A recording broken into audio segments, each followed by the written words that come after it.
서가 전체가 10석장으로 되어 있죠. 근데 히브리서는 모두가 다 예수님에 대한 말씀이다. 1장부터 끝장까지 전체가 예수님을 증거하는 말씀이다. 그래서 마태, 마가, 누가, 요한복음 다음으로 히브리서는 복음서다. 이렇게 말할 수가 있어요. 네, 첫째 시간에 말씀드린 것처럼 히브리서를 기록한 배경, 또 히브리서의 대상자, 수신자가 누구냐, 이거를 우리가 알지 못하면 히브리서는 이해하기가 좀 어려운 책입니다. 굉장히 어려워요. 근데 대상이 누군가를 알면 굉장히 쉽게 이해를 할 수 있다. 대상이 누구라고 그랬죠? 원래 유대교인이었다가 복음을 받고 전도를 받아서 기독교로 개종한 사람들. 그러니까 유대 기독교인이라 그럽니다. 근데 이 사람들은 전통적으로 율법적으로 신앙생활을 해온 사람들이에요. 그리고 이 사람들은 천사를 숭배하던 사람이고 모세를 최고의 선지자로 여기던 사람입니다. 그래서 1장, 2장에 보면 천사에 대한 말씀이 나오고 3장에 가면 모세에 대한 말씀이 나와요. 그러니까 유대교에 있을 때 가지고 있었던 그 신앙적 흔적, 신앙적 전통을 그대로 가지고 있는 거예요. 그러니까 복음이 안 보입니다. 제가 여러 번 얘기했잖아요. 우리나라도 기독교가 들어오기 전에 기본적인 바탕이 불교입니다. 그 다음에 유교입니다. 그리고 무속신앙이에요. 샤머니즘. 그러니까 우리도 모르는 가운데 그 위에 어떤 사람은 불교적 전통무에 복음을 받았고 어떤 사람은 유교적 전통무에 복음을 받았어요. 또 어떤 사람은 샤머니즘, 무교, 아주 그 미신적인 그 신앙 위에, 무속 신앙 위에 복음을 받으니까 어떤 것은 복음인데 어떤 것은 복음이 아니에요. 제가 아는 분은요, 부인하고 굉장히 신앙적 갈등을 갖고 있어요. 왜 그러냐? 그 남편은 군인 출신인데 장성 출신입니다. 투스타 출신인데 집사님이에요. 부인은 권사님이에요. 근데 처음에 교회를 이렇게 같이 갔는데 담임 목사님이 국가, 나라, 또 충성, 해방, 자유 이런 얘기를 한 번도 안 하는 거예요. 설교 시간에. 네. 그러니까 남편이 이게 무슨 교회냐. 나라가 왜 있는데 왜 목사님이 애국에 대해서 얘기를 안 하냐. 그래서 부인 권사님하고 아주 된통 다퉜어요. 그 부인 권사님이 아니 그 무슨 말씀을 무슨 얘기를 그렇게 하시냐고. 아니 성경에는 다 들어있는 거고 성경은 당연히 애국을 말하는 거지. 굳이 목사님이 매번 애국기 그리고 이 교회는 왜 태극기를 안 걸어놓냐 그러는 거예요. 태극기를. 교회가 태극기 거는 교회 보셨나요? 뭐 몇 교회 있긴 하죠. 근데 그건 성경이 아니란 말이에요. 복음이 아니란 말이죠. 그러니까 이 남편이 복음에 접근을 못하는 거예요. 계속 그런 본인이 가지고 있는 그런 군인으로 있었던 때에 그런 가치관이 벗어지지가 않는 거예요. 그러니까 자기의 그 관념, 선 지식에다가 딱 맞춰놓고 하니까 이 복음이 안 들어가요. 그러니까 누가 애국에 대해서 얘기하면 저기가 진짜라고 그러고 그런단 말이죠. 그러니까 우리도 유대교에서 개종한 유대교 성도들과 비슷한 그런 관점을 가지고 있는데 그래서 1장부터 13장까지 전체가 다 예수님이 누군가에 대해서 가르치는 책이 히브리서다. 오늘 본문에 보면 예수님에 대해서 이렇게 말씀하시죠. 쭉 내려가면 17절 보면 그러므로 저가 범사의 형제들과 같이 되심이 마땅하도다. 형제들과 같이 되셨다. 그 다음에 14절에 보면 자녀들은 혈육에 속하였음에 또한 그도 한 모양으로 혈육에 함께 속하심은 그랬어요. 이게 뭐라고 얘기해? 조금 어려운 말로 말하면 성육신. 하나님이신 근본 하나님이신 그분이 인간을 구원하기 위해서 인간의 육신을 입고 오셨다. 그러니까 히브리서 기자가 이 얘기를 왜 하냐면 지금 유대교에서 기독교로 개종했다가 이제 핍박과 박해를 받으니까 이 사람들이 다시 돌아가려고 그러는 거예요. 옛날 전통으로. 네. 그래서 어떤 사람들은 여전히 교회에 남아있는데 일부의 사람들은 그냥 유대교로 그냥 갔어요. 어떤 사람들은 복음을 떠났다니까요. 그러니까 지금 남아있는 그 성도들에게 유대교에서 개종하고 남아있는 일부는 갔고요. 남아있는 성도들에게 예수님이 누군가를 설명하다 보니까 예수님은 천사보다도 뛰어나시다. 3장에 보면 모세보다도 뛰어나시다. 그러니까 여러분이 믿고 있는 천사나 모세보다 뛰어나신 분이 예수님인데 그분은 원래 하나님이시다. 그래서 그분이 인간의 몸을 입고 이 땅에 오셨다. 그 예수님의 성육신을 말씀하고 있는 거예요. 이해하시겠죠?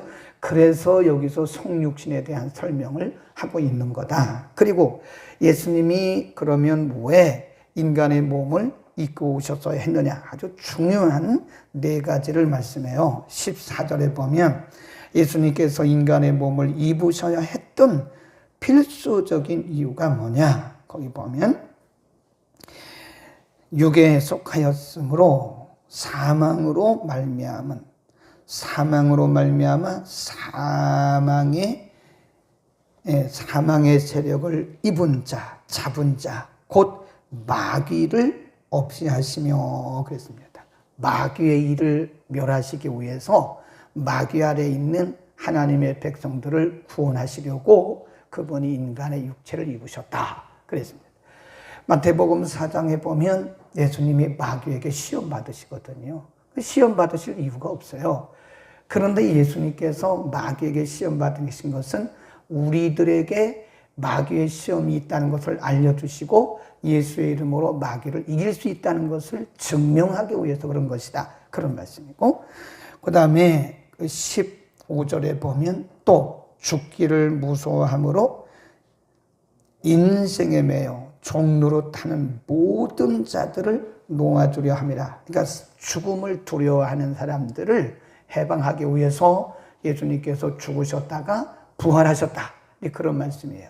예수님께서 하나님이신데 인간의 몸을 입고 오셔서 고난받으시고 죽으셨다가 다시 사신 이유는 예수님의 부활만 많은 것이 아니라 사망에 매여서 왕노로 타는 자들을 죽음의 두려움에서부터 해방하기 위해서 온 것이다. 아멘. 그러니까 정말 예수를 잘 믿는 사람은요, 죽음이 두렵지 않아요. 그러니까 우리가 아직도 죽음을 두려워하는 것은요, 예수 제대로 믿는 게 아닙니다. 네. 예수님이 이 땅에 오셔서 고난받으시고 죽으셨다가 부활하신 것은 죽음 아래 평생 두려워하는, 죽음 때문에 평생 사망 아래 놓여서 고통하는, 두려워하는 자들을 해방하기 위해서 오셨다 이겁니다. 그러니까 우리가 정말 예수님을 영접했고 예수님을 제대로 믿는다면 이 육체적 죽음은 두려움이 대상이 아니라 이겁니다. 해방된 거니까요. 그 다음에 또 이런 말씀을 해요. 16절에 저는 실로 천사들을 붙들어 주려 하심이 아니요 오직 아브라함의 자손을 붙들어 주려 하심이라. 그러니까 천사보다 뛰어나다 이거죠. 이 초대교회 당시요 천사 숭배자들이 있어요. 바울 사도도 바울 서신에 보면 천사를 숭배하는 자들이 있다 그랬어요. 여러분, 우리가 하나님의 그 계시의 수단을 잘 알아야 됩니다. 구약 시대는 예수님이 오시기 전이죠. 성경이 완성되기 전이잖아요. 그러니까 성경이 완성되기 전 구약 시대는 천사가 나타나요. 천사들이 아브라함도 천사가 와서 말해줬고 모세도 천사를 통해서 십계명 받았고 천사에 대한 얘기가 많아요. 이사야도 천사를 봤어요. 그런데 예수님이 오신 후에는 천사의 사역은 거기에요. 물론 천사는 지금 우리를 섬기는 자라고 1장 14절에 말씀했어요. 그러니까 천사는 우리를 돕는 사역자죠. 우리가 숭배를 하면 안 됩니다. 천사 숭배한 그것은요, 성경적 신앙이 아닙니다. 또 성경이 완성되기 전에 환상이 있었어요. 환상. 근데 성경이 없으니까 환상을 통해서 보여주시는 겁니다. 근데 성경이 완성된 이후에는 환상은 그렇게 의미가 없어요. 때로 우리가 잘 깨닫지 못할 때 하나님께서 환상을 통해서 보여주시지만 그것은 지극히 그 사람에게만 해당되는 거예요. 그러니까 자기가 환상 본 얘기를 누구한테 막 그렇게 얘기하면 안 됩니다. 물론 말할 수는 있으나 그 사람에게 내 환상을 믿으라고 강요해서는 안 돼요. 그건 어디까지나 자기 개인적인 영적인 체험인 거예요. Personal experience예요. 개인적인 체험과 성경은 달라요. 이 마지막 때 우리 신앙의 기준은 말씀입니다. 성경이에요. 또 한 가지 꿈입니다. 꿈. 예수님의 어머니, 예수님의 아버지도 꿈을 보고 움직였거든요. 근데 그때도 성경이 기록되기 전이란 말이에요. 완성되기 전이란 말이에요. 구약에는 꿈에 대한 얘기가 참 많이 나옵니다. 그러나 성경이 기록된 이후에는 꿈은 우리에게 있어서 그냥 뭐죠? 참고사항이에요. 저도 꿈을 굉장히 많이 꿔요. 근데 거의 무시합니다. 맞는 경우도 많아요. 저 같은 경우는 새벽 예배 끝나고 이렇게 자면 잠깐 자거든요. 근데 그때 꾸는 꿈이 지금까지 보면 경험상 보면 거의 맞았어요. 그러나 그거는 저의 개인의 하나의 경험이고 체험이지 제가 참고만 해요. 참고만. 그래서 뭐 꿈 얘기를 제가 여러분에게 언제 많이 했습니까? 물론 몇 번 한 적은 있지만 꿈 얘기를 가지고 제가 말한 것은 별로 없던 것 같아요. 그게 저에게 해당되는 거다. 그러니까 지금 그 말씀을 하고 있는 겁니다. 천사를 숭배하지 마라. 모세도 숭배하지 마라. 오직 예수 그리스도다. 그 다음 또 보세요. 18절. 자기가 시험을 받아 고난을 받으셨은즉 시험 당하는 자를 능히 도우시느니라. 그 예수님이 왜 인간의 몸을 입고 이 땅에 오셨나? 시험 받는 우리들을 붙들어 주기 위해서 오신 거다. 아멘. 그러니까 예수님도 시험을 받으셨어요. 그 마귀의 시험뿐만 아니라 유대인들이 예수님 가는 곳마다 따라다니면서 예수님을 시비를 걸어요. 왜 안식일 날 병을 고칩니까? 안식일 날 왜 당신의 제자들은 저 벼이삭을 비벼서 먹습니까? 그 시험 아닙니까? 예수님이 친히 육신을 입고 시험을 받으신 것은 시험 받는 우리들을 도우시기 위해서 그런 거다. 금요일날 저녁에 말씀드렸잖아요. 시험이 없는 인생이 없어요. 우리가 드러내지 않아서 그렇지 가정마다 심령마다 다 시험이 있습니다. 시험 없는 사람이 없어요. 네. 그러나 시험은 우리가 피하는 것이 아니라 뭐라 그랬어요? 극복해야 된다. 극복. 시험을 이겨나가야지 시험 들었다고 상처받았다고 그거를 그냥 눌러 앉아 있으면 그건 이미 진 거란 말이에요. 다 시험이 있어요. 시험 없는 사람은 없습니다. 우리가 천국 가면 시험 없다고요. 근데 시험이 다 있습니다. 예수님께서 시험을 이기셨듯이 우리에게도 시험을 이겨야 됩니다. 예수님이 시험을 이기신 것은 우리에게 시험을 이기는 능력을 주시기 위한 것이고 시험을 이기게 하기 위한 것이다. 아멘. 그래서 우리가 시험이 없는 신앙을 기대하는 것은 비성경적이라고 그랬죠. 하나님 제 인생 동안에 아무런 시험이 없게 해주세요. 그건 뭐 저도 마찬가지고 여러분도 마찬가지죠. 그런데 그럴 수가 없어요. 물론 예수님께서 말씀하시기를 우리를 시험에 들게 하지 마시고 그 시험에 들게 하지 마시고는 우리에게 시험이 없게 하시고 그런 뜻이 아니란 말이에요. 시험에 빠져서 거기에 그냥 집중해 있게 마시고 그런 뜻이죠. 그걸 이기게 하시고 그런 뜻이란 말이에요. 그러니까 시험을 이기도록 예수님께서 받으셨고 또 시험을 이기심으로 우리에게도 시험을 이길 수 있는 능력을 부여하신 것이다. 아멘. 그래서 3장 1절에 보면요. 이렇게 말합니다. 그러므로 시작. 그러므로 함께 하늘의 부르심을 입은 거룩한 형제들아 우리의 믿는 도리의 사도시며 대제사장이신 예수를 어떻게 생각하래요? 깊이 생각하라 그랬어요. 근데 다른 번역에 보니까요. 집중하라 그랬어요. 예수님께 집중하라. 우리가 나중에 히브리서 12장에도 보면 2절에 똑같은 말씀이 나와요. 거기는 뭐라고 그랬냐면 믿음의 주요 온전케 하시는 예수를 바라보자 그랬거든요. 여기는 깊이 생각하라. 근데 다른 번역은 똑같아요. 예수님께 집중하라. 예수님을 집중적으로 생각하고 바라보라. 그런 것입니다. 그러니까 우리가 예수 그리스도를 바라보면 이제 지금 위에서 말한 이 5가지, 4가지를 우리가 다 이겨나갈 수 있다는 거죠. 그러니까 지금 유대교에서 기독교로 개종한 것은 그들의 일생일대에 있어서 가장 잘한 결단입니다. 유대교에는 구원이 없어요. 굉장히 윤리적이고 굉장히 도덕적이고 굉장히 종교적입니다. 유대교는. 그런데 거기는 구원이 없어요. 왜 그러죠? 유대교인들은 예수를 안 믿어요. 지금도 안 믿어요. 네. 뭐 요즘에는 예수를 믿는 유대인들이 좀 있습니다. 우리나라에도 참고로 알아두세요. 메시아닉 주라는 게 있어요. 주란 말은 유대인을 얘기하거든요. 메시아닉 주. 우리나라에 그 인구가 한 400명 돼요. 이분들은 예수를 믿습니다. 그러니까 유대교라고 해서 다 구원 못 받는 것이 아니라 유대교인 중에서도 예수를 메시아로 믿는 사람들이 있단 말이에요. 네. 이런 사람들은 구원을 받죠. 그러니까 유대교에는 구원이 없다는 거예요. 윤리적이고 도덕적이고 매우 율법적이고 매우 종교적인데 거기 예수가 없어요. 그러니까 지금 히브리서 기자가 유대교 형제들에게 한 얘기예요. 지금 유대교에서 개종한 일생일대의 최고의 결단을 잘했는데 왜 복음을 버리고 다시 돌아가느냐 이거예요. 그러니까 그 형제들에게 말하기를 예수를 깊이 생각하시오. 모세보다 뛰어나고 천사보다 뛰어나신 믿음의 사도요 제사장이신 예수님을 깊이 바라보고 예수님께 주목하시오. 그런 얘기입니다. 여러분, 복음의 핵심은 예수 그리스도입니다. 아무리 윤리적이고 아무리 도덕적이고 아무리 착하고 아무리 종교적이도 그 안에 예수가 없으면 그건 빈 거예요. 빈 껍데기입니다.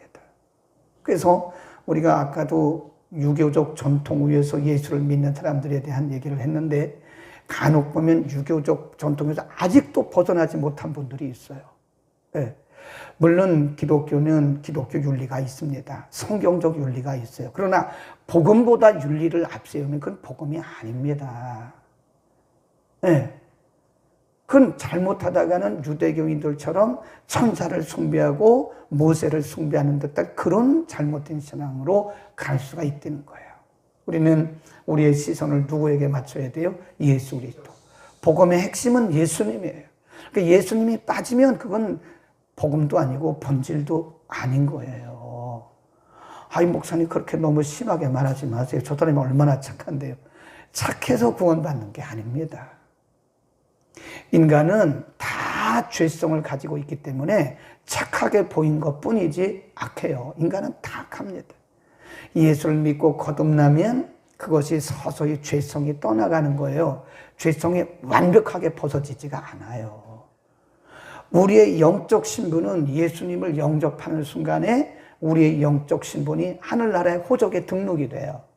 그러나 우리가 육체를 입고 살고 있는 한 우리에게는 여전히 육성이 있기 때문에 죄를 범하는 거예요. 여전히 죄를 범. 죄를 범하지 않는 사람은 이 땅에 한 사람도 없어요. 내 거룩한 척하는 거지. 모든 사람이, 저도 마찬가지예요. 생각으로 범죄하고 말로 범죄하고 행동으로 범죄하고 그러나 말씀과 성령을 통해서 우리를 계속 깨닫게 하시고 점진적으로 이렇게 거룩하게 해 가시는 것뿐이지 다 조금의 약간 정도의 차이지 다 죄성을 가지고 있는 거예요. 우리의 영적 신분은 예수님을 영접하는 순간에 호적은 등록이 돼 있어요. 호적은 하나님 나라에.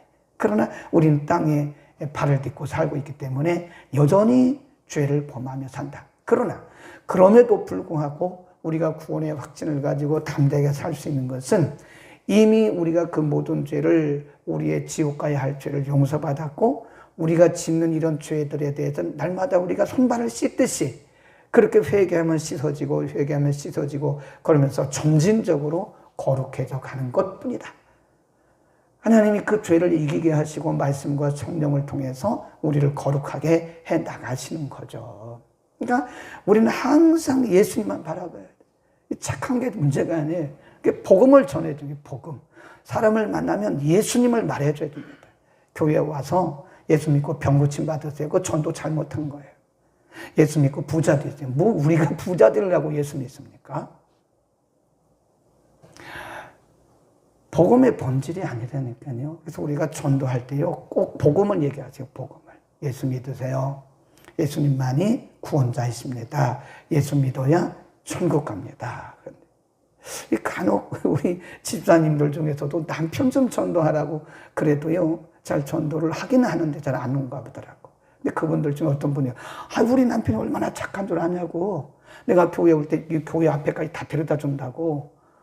얼마나 안타까웁니까? 천국 문턱까지 오고 천국을 못 가는 거나 똑같은 거예요. 예수 믿어요. 아무리 아내를 착해가지고 아내를 교회 문턱까지 데려다 줘도 본인이 예수를 영접하지 않으면 천국 문턱에까지 가고 천국 못 들어가는 거나 똑같은 거예요. 개개인이 예수를 다 영접해야 됩니다. 그리고 그 예수님을 온전히 믿어야 돼요. 우리의 시선은 항상 어디로 가야 돼요? 예수님께로 가야 됩니다. 그래서 뭐라 그래요? 예수를 깊이 생각하라. 누구에게 하신 말씀이에요? 유대교에서 개종하고 천사 숭배와 모세 숭배에 빠져 있는 사람들에게 예수께 집중하라, 그런 말씀인 거예요. 오늘도 우리의 신앙이, 흩어졌던 우리의 신앙이 다시 예수님께로 모아질 수 있기를 축원합니다. 그게 본질인 거예요. 그러니까 그것이 아니면, 본질이 아니면 우리가 너무 거기에 집중할 것도 없고 속상할 것도 없어요. 그러다 보면 우리가 예수를 잊어버릴 수가 있어요. 다른 거 하다가 예수님을 잊어버린다니까요. 그래서 우리가 항상 본질은 예수 그리스도다.